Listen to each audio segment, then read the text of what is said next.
नमस्कार विद्यार्थियों। आज का मेरा टॉपिक है योग के आदि प्रेरणा।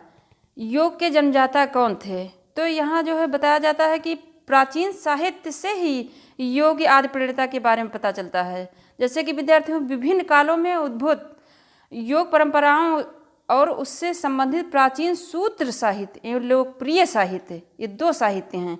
साहित्य पुराण में आदि में योग के आदि प्रेरणा के बारे में उल्लेख मिलता है।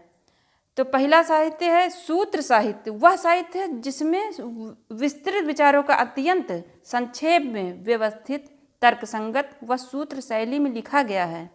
इसका उपयोग केवल विद्वान लोग ही कर पाते हैं। दूसरे प्रकार का साहित्य वह जिसमें मूल विचारों का विस्तार से रोचक एवं सरल ढंग से कथानक या उपदेशात्मक शैली में लिखा गया है। तो विद्यार्थियों, वस्तुतः योग के आदि प्रेरणा की जानकारी दूसरे प्रकार के साहित्य से ही हमें प्राप्त होती है। जैसे कि महाभारत, रामायण और पुराण का समावेश उपरोक्त साहित्य में किया जाता। जो मैंने दो प्रकार के साहित्य बताई हैं उसी में इसका विवरण मिलता है। विद्वानों को मानना है विद्यार्थियों की जो हमें इस समय उपलब्ध ग्रंथ है महर्षि पतंजलि का योग सूत्र ही एक ऐसा प्रमाणिक ग्रंथ है जिसमें शुद्ध विचार से योग विद्या का वर्णन मिलता है।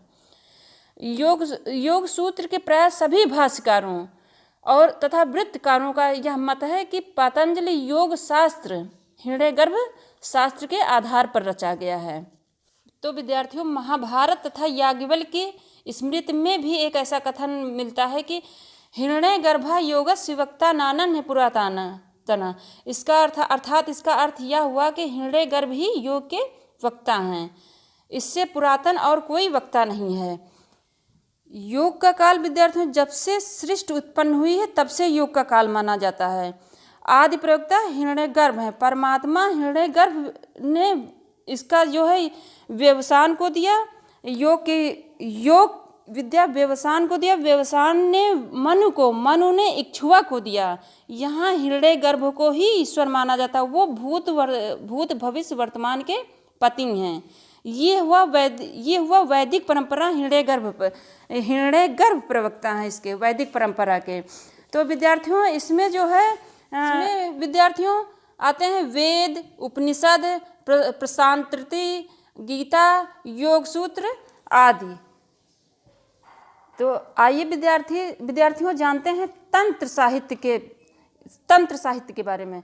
तो तंत्र साहित्य के प्रणेता शिव जी हैं। इन्हें हठयोगी की प्रणेता भी, हठयोग का जो पालन करते हैं उनको शिव को ही अपना जो है भगवान मानते हैं, आदिवक्ता मानते हैं।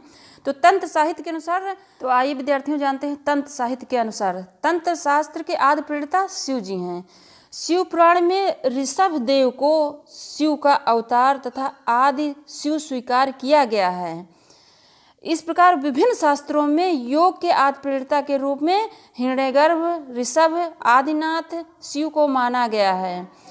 आज मान लिया गया है विद्यार्थियों की आदिनाथ, ऋषभ और शिव ये कोई दो नहीं।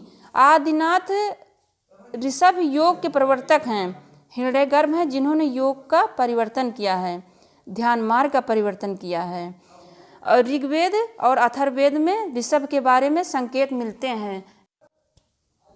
तो विद्यार्थियों, इनको हठ योग के प्रवक्ता भगवान शिव जी माना जाता है। हठ योग में विद्यार्थियों नाथ परंपरा में जितने ग्रंथ हैं सब इसमें सम्मिलित हैं। नाथ परंपरा के ग्रंथ हैं जैसे कि सिद्ध सिद्धांति पद्धति, हठ रत्नावली, घृण संहिता आदि विद्यार्थियों। तो इसमें जो है जो योग के प्रणेता हैं इनको अलग अलग इस तरह कर दिया गया जैसे कि वैदिक योग परंपरा के हिरण्यगर्भ हैं और हठ योग के प्रयोक्ता हैं भगवान शिव जी हैं।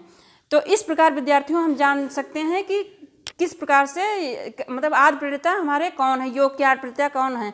तो विद्यार्थियों, अगर मेरा वीडियो आपको पसंद आया हो तो लाइक कर दीजिए, सब्सक्राइब कर लीजिए, लाइक कर लीजिए और शेयर कर दीजिए। बेल आइकन की घंटी को दबा दीजिए ताकि आपको नए नए वीडियो, इसी तरह ज्ञानवर्धक वीडियो तुरंत आपको प्राप्त हो सके। विद्यार्थियों, मेरा वीडियो देखने के लिए आपको धन्यवाद।